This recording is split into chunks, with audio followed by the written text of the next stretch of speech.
Shalom, salam damai dan sejahtera untuk kita semua.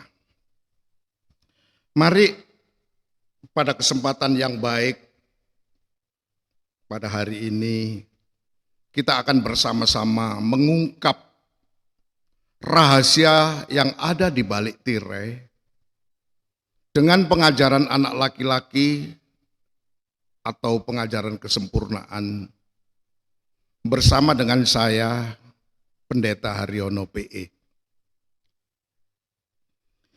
Pengajaran anak laki-laki atau pengajaran kesempurnaan itu didasarkan pada beberapa hal. Hal yang pertama adalah didasarkan pada adanya kesepakatan dari Allah Tritunggal, yaitu Allah Bapa, Allah Anak, Allah Roh Kudus, tentang rencana kerjanya untuk menjadikan manusia itu menjadi serupa dengan gambarnya Allah. Untuk itu saya mengajak kita bersama akan membaca di dalam Kitab Kejadian pasal yang pertama, di dalam ayat yang ke-26 dan 27 yang berbunyi demikian. Kemudian Allah berkata, atau kemudian Allah berfirman, baiklah kita K besar, menjadikan manusia menurut gambar dan rupa kita K besar, supaya mereka berkuasa atas ikan-ikan di laut dan burung-burung di udara, dan atas ternak dan atas seluruh bumi, dan atas segala binatang melata yang merayap di bumi. Ayat ke-27, maka Allah menciptakan manusia itu menurut gambarnya, menurut gambar Allah diciptakannya dia, laki-laki dan perempuan diciptakannya mereka. Lalu ayat 23, Allah memberkati mereka. Berfirman kepada mereka, beranak cuculah bertambah banyak, penuhi bumi dan taklukkan itu. Berkuasalah atas ikan-ikan di laut dan burung-burung di udara dan atas segala binatang yang merayap di bumi. Dari pembacaan ayat ini kita dapat menarik satu kesimpulan yang jelas bahwa rencana kerja Allah atau kesepakatan rencana kerja Allah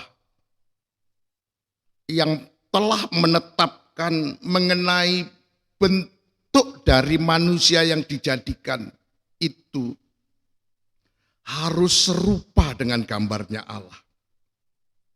Dan kemudian Allah mewujudkannya. Yang pertama, dibuatlah atau dibentuklah, dijadikanlah manusia itu dengan menggunakan bahan baku dari debu dan tanah yang artinya terambil dari bumi. Maka kemudian dari debu tanah itu dibentuk oleh Tuhan, dan setelah terbentuk maka dihembusi dengan nafas kehidupan sehingga manusia itu menjadi makhluk yang hidup. Di sini kita tahu bahwa manusia yang dibentuk menjadi serupa dengan gambarnya Allah itu bentuknya tunggal, yaitu dalam bentuk seorang anak laki-laki, Adam yang pertama.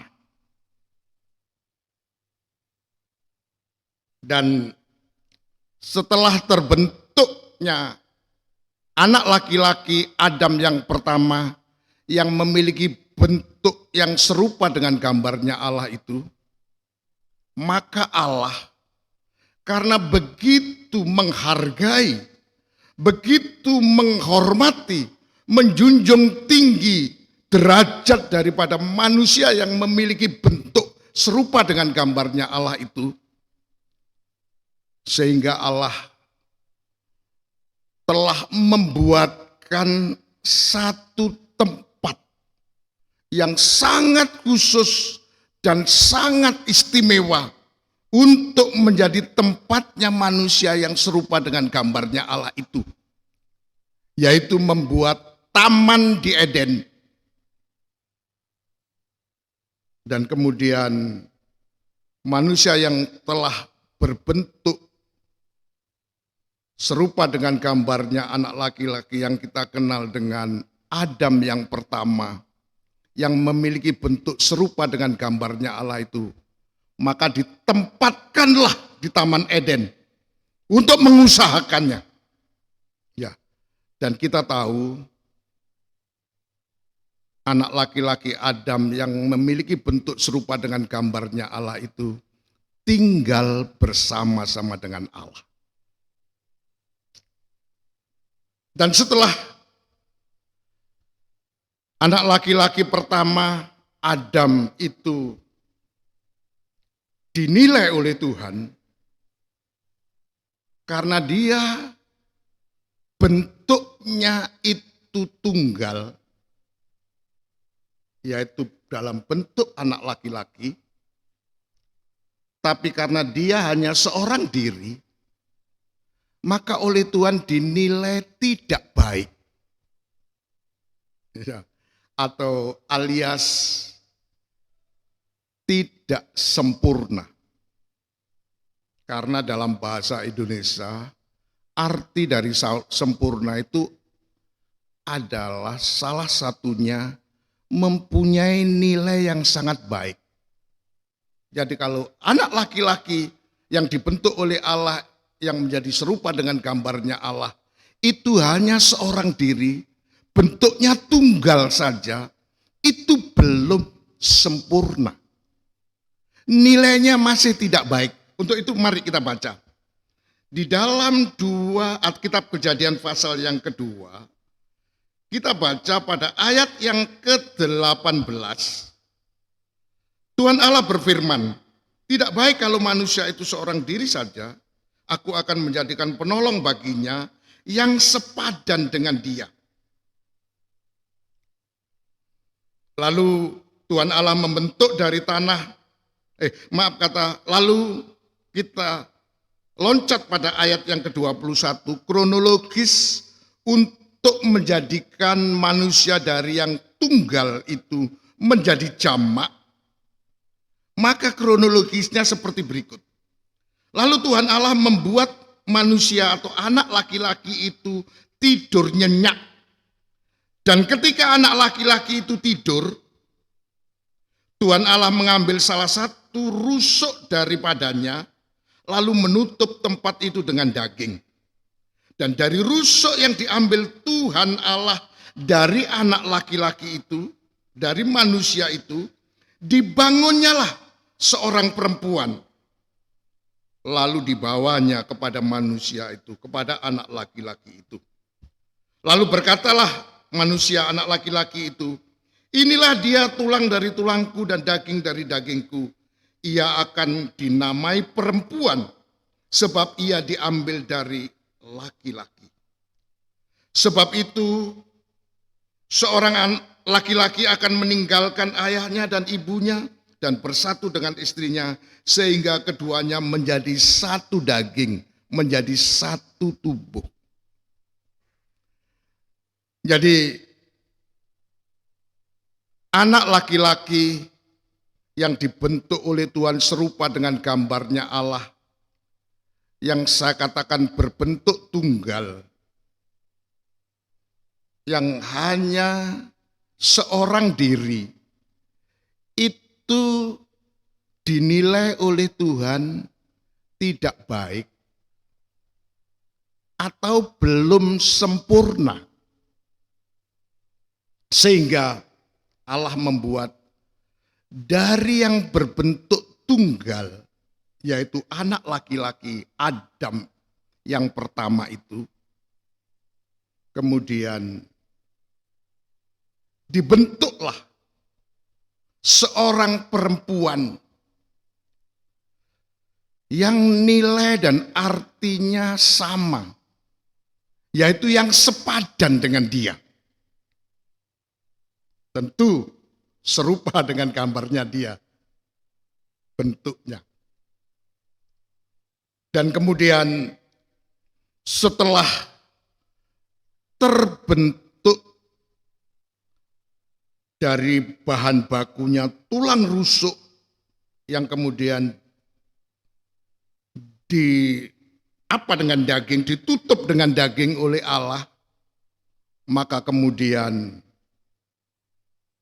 anak perempuan yang sudah berbentuk satu tubuh itu kemudian dibawa oleh Allah untuk dihadapkan, untuk dipertemukan, bahkan bukan saja dipertemukan, tapi untuk dipersatukan kembali.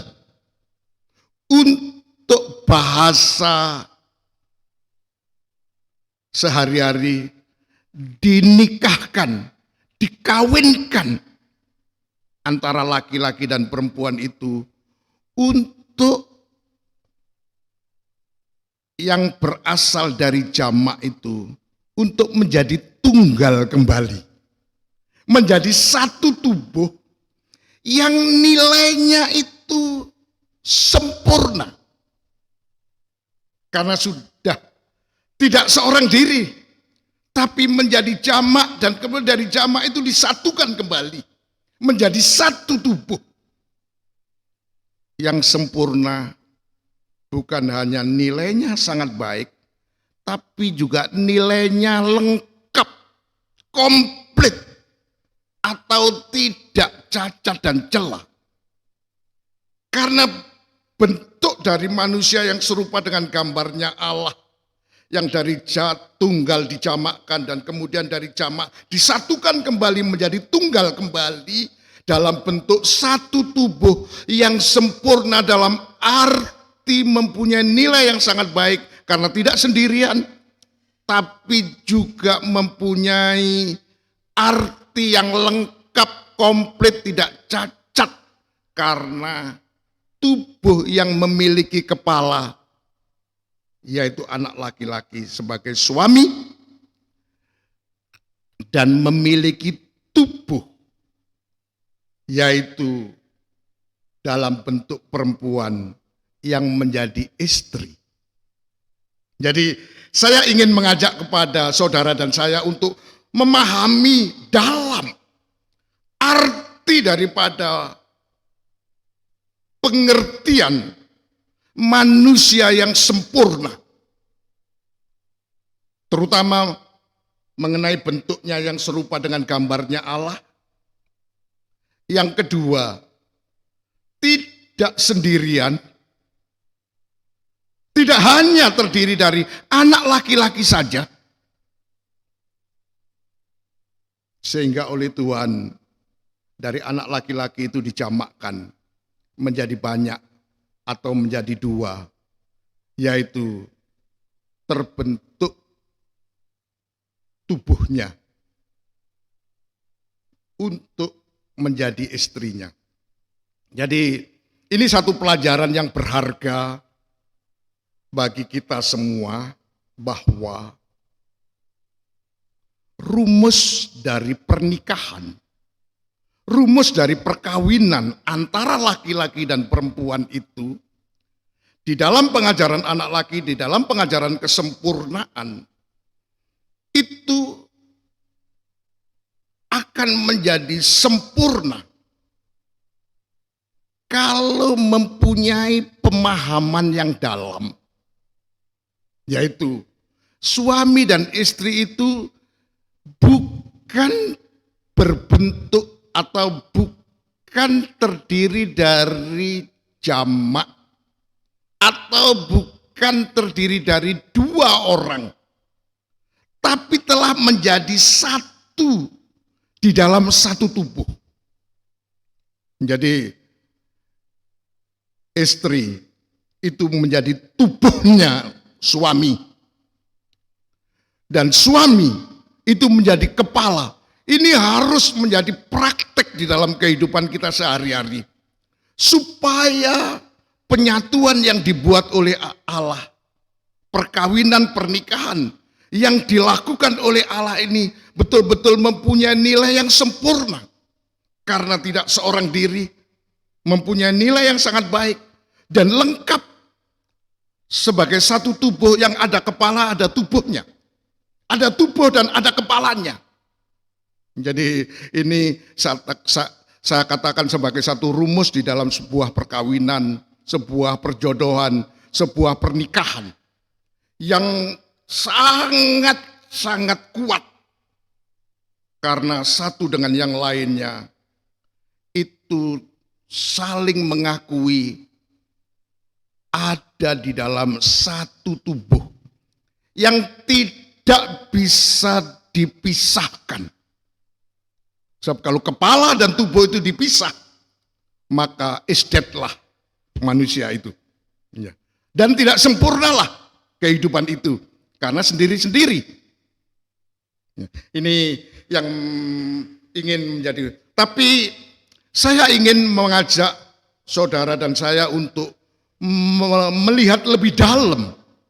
Sebab setelah terjadinya pembentukan manusia yang serupa dengan gambarnya Allah, yang saya katakan tadi dari tunggal menjadi jamak dan dari jamak menjadi satu, maka keluarlah pengakuan yang sangat gentleman, yang sangat luar biasa dari seorang anak laki-laki, Adam yang pertama, terhadap istrinya itu. Diakuinya sebagai tulang dari tulangnya, daging dari dagingnya. Bahwa istri itu adalah tubuhnya dia sendiri. Ini harus menjadi satu pelajaran bagi suami-suami terhadap istrinya. Harus dianggap sebagai tubuhnya sendiri. Dan kemudian keluarlah satu ayat yang sangat fenomenal.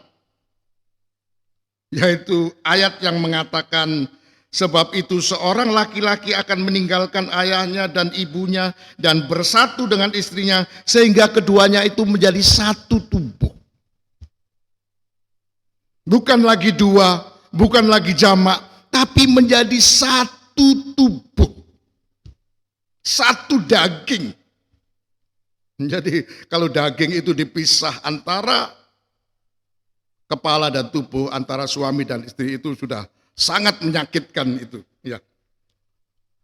Saya ingin mengajak kepada kalian bersama-sama untuk memahami ayat yang saya katakan sangat fenomenal.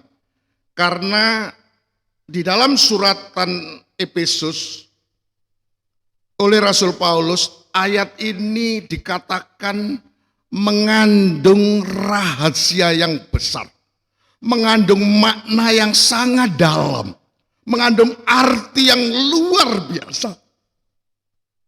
Itu sebabnya saya ingin sedikit mengajak kalian dan saya untuk memahami ayat ini yang di dalamnya terkandung rahasia besar yang dimaksud oleh Rasul Paulus tentang hubungan antara Kristus dan jemaat. Ya, kita tahu bahwa Kristus itu kata 1 Korintus pasal 15 adalah sama dengan anak laki-laki Adam yang terakhir. Jadi sesudah Kristus tidak ada anak laki-laki lagi. Hanya ada anak laki-laki Adam yang terakhir.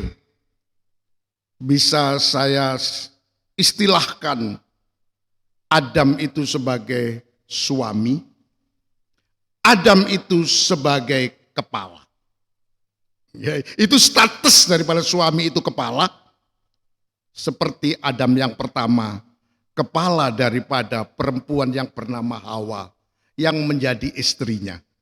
Jadi ini yang saya sedikit ingin ajak kita bersama untuk memahami dalam arti dari rahasia yang besar ini, yaitu hubungan antara Kristus sebagai anak laki-laki Adam yang terakhir dengan jemaatnya yang sudah disempurnakan. Di dalam Efesus pasal 5 itu, melalui kasihnya, pencerahan dirinya, dan yang paling penting, dengan cara terus dimandikan oleh pengajaran firman. Air dan pengajaran firman itu terus membersihkan jemaat itu sampai jemaat itu menjadi jemaat yang tanpa cacat dan celah untuk dihadapkan kepada anak laki-laki Adam yang terakhir, yang statusnya itu bukan hanya serupa dengan gambarnya Allah, tapi memang itulah gambarnya Allah. Dia itu adalah merupakan wujudnya Allah. Oleh karena itu, saya ingin mengajak kita bersama-sama membaca satu ayat lebih dulu di dalam suratan Ibrani pasal yang ke-1 ayat yang terakhir. Di dalam terjemahan bahasa Indonesia masa kini dikatakan demikian. Jemaat adalah tubuhnya Kristus. Disempurnakan oleh Dia yang menyempurnakan segala sesuatu dimanapun juga. Jadi jemaat yang disempurnakan itu adalah berwujud sebagai tubuhnya Kristus, atau tubuhnya Kristus itu bentuknya adalah jemaat yang disempurnakan. Oleh karena itu, nanti di dalam kegenapan Alkitab, yaitu di dalam kitab Wahyu,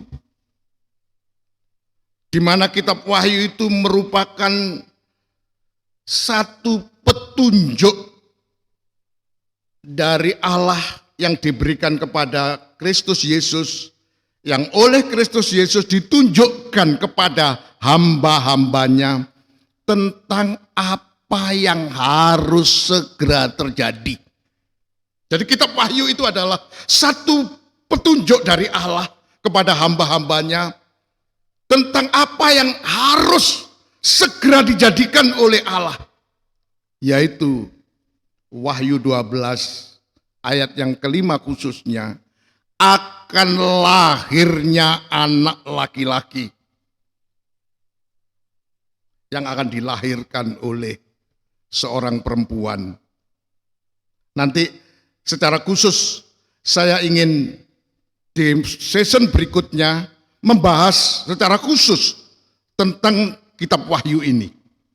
Tapi saya ingin mengajak kalian dan saya atau saudara dan saya untuk merenungkan dalam makna dari laki-laki meninggalkan ayah ibunya dan bersatu dengan istrinya menjadi satu tubuh. Ini adalah rahasia yang besar dalam kaitannya antara Kristus Yesus sebagai anak laki-laki Adam terakhir dengan tubuhnya. Yaitu kalau tubuhnya yang statusnya anak laki-laki itu dilahirkan. Dan kata Efesus 1, tubuhnya Kristus itu adalah jemaat yang disempurnakan. Kalau jemaat itu sudah disempurnakan, maka terwujudlah tubuh Kristus. Lahirlah anak laki-laki.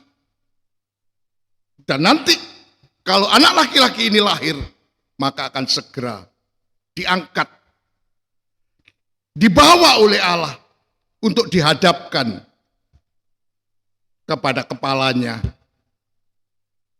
kepada suaminya, yaitu anak laki-laki Adam yang terakhir, Kristus Yesus. Jadi ini arahnya ke sana. Itu sebabnya saya masih ingin mengajak kalian dan saya untuk terus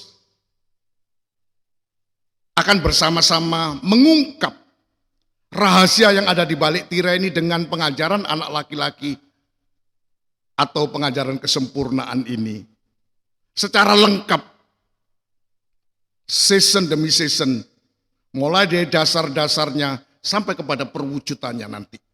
Ya, untuk season ini saya ingin menekankan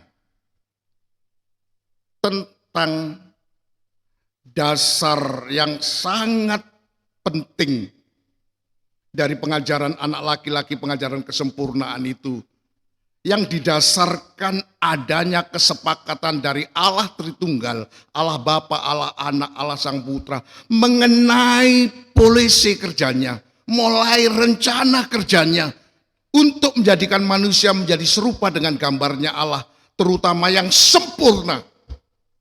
Itu dimulai dengan menjadikan manusia, anak laki-laki dalam bentuk tunggal yang serupa dengan gambarnya Allah, yaitu Adam yang pertama, yang bahan bakunya diambil dari bumi, dari tanah, debu dan tanah ini.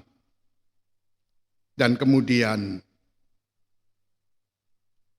karena kalau manusia itu sekalipun memiliki bentuk yang serupa dengan gambarnya Allah, yang sempurna, tapi kalau dia seorang diri, hanya bentuknya tunggal, itu belum sempurna, karena belum mempunyai nilai yang sangat baik.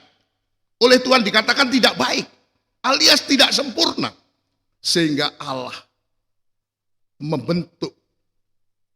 Sedikit saya memberikan pendalaman atau mengingatkan tentang pembentukan manusia yang berjenis kelaminkan perempuan, yang bernilaikan dan artinya yang sama dengan anak laki-laki, alias yang sepadan dengan anak laki-laki, yang serupa dengan gambarnya Allah itu, yang dibuat di dalam Taman Eden, di dalam ruangan Maha Suci. Ini, dan kemudian setelah anak laki-laki itu diambil tulang rusuknya sebagai bahan baku dari untuk menjadikan perempuan dari tunggal menjadi jamak itu. Dan kemudian setelah terbentuk, kemudian kembali dipersatukan menjadi satu tubuh, menjadi satu daging. Ini sangat luar biasa karena telah menjadikan manusia yang sempurna dalam arti tunggalnya anak laki-laki yang serupa dengan gambarnya Allah, jamaknya itu memiliki arti dan nilai yang sama dengan anak laki-laki yang serupa dengan gambarnya Allah itu, sepadan dengan dia. Dan kemudian oleh Tuhan dipersatukan menjadi satu kembali. Sehingga terbentuklah manusia yang sempurna. Karena di samping mempunyai nilai yang sangat baik, tapi juga mempunyai arti yang lengkap, komplit, tidak ada cacat. Karena bentuknya itu satu tubuh. Kepala mempunyai tubuh. Tubuh mempunyai kepala. Lengkap. Sempurna.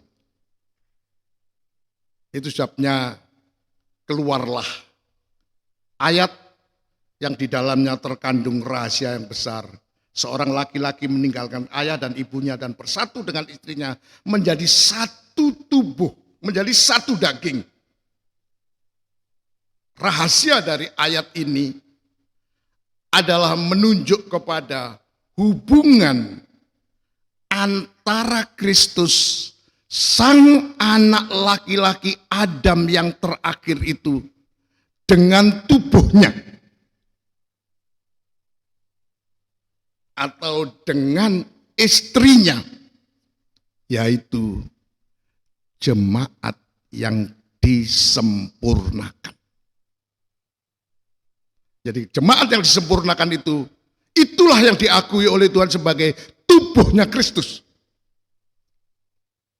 Dan nanti kalau jemaat yang sudah dijadikan oleh Tuhan sebagai jemaat yang tanpa cacat dan celah itu, maka akan segera dihadapkan ke hadapan anak laki-laki Adam yang terakhir itu, yaitu Kristus Yesus, untuk seperti pengakuan Adam, diterima sebagai tulang dari tulangnya, daging dari dagingnya, yaitu tubuhnya. Oleh karena itu, sekali lagi saya ingin mengajak saudara dan saya yang terbiasa mengklaim atau sengaja menyatakan dirinya bahwa Kristus Yesus itu mempelai laki-lakinya, atau kita ini mengklaim bahwa kita itu mempelai perempuannya. PR besar bagi saudara dan saya, terutama untuk mewujudkan tubuhnya Kristus. Istilahnya kita harus melahirkan anak laki-laki itu. Kita harus menjadi jemaat yang disempurnakan, supaya klaim kita atas Tuhan sebagai mempelai laki-laki, atau pengakuan kita bahwa kita mempelai perempuan itu bukan hanya sekedar khayalan, bukan hanya merupakan satu halusinasi. Bagaimana kita mengklaim bahwa kita mempelai perempuannya, tapi kita tidak memiliki bentuk yang memiliki arti dan nilai yang sama dengan dia, yaitu menjadi kehidupan yang sempurna. Jadi saya sekali lagi kepada saudara dan saya yang seringkali mengklaim bahwa Kristus Yesus itu adalah mempelai laki-lakinya, atau kita mengaku bahwa kita itu mempelai perempuannya, buktikan bahwa kita ini telah mewujudkan tubuhnya. Sebab kalau bentuk tubuhnya Kristus itu terwujud, dihadapkan kepada Tuhan, diangkat oleh Tuhan, didudukkan oleh Tuhan di sebelah kanannya, di tahtanya, itu sudah pasti menjadi mempelai perempuan. Karena seperti tadi saya katakan, rumus daripada pernikahan, hubungan antara suami dan istri itu, hubungan antara kepala dan tubuh. Jadi kalau kita tidak mewujudkan tubuhnya Kristus, tidak menjadi jemaat yang disempurnakan, ya, klaim kita terhadap Yesus sebagai mempelai laki-laki, kita sebagai mempelai perempuan, saya khawatirkan itu adalah satu khayalan, satu halusinasi saja. Itu sebabnya saya menantang kepada saudara dan saya, mari kita pelajari secara mendalam pengajaran anak laki-laki, pengajaran kesempurnaan. Kita ungkapkan rahasia yang ada di balik tirai itu. Dan nanti pada season-season berikutnya, saya akan mengajak saudara dan saya untuk memperdalam pengajaran anak laki, pengajaran kesempurnaan secara lengkap, komplit. Tidak sepenggal-sepenggal, tapi sentara, jelas dan terang. Pada season ini, sampai di sini, semoga Tuhan memberkati saudara dan saya. Amin.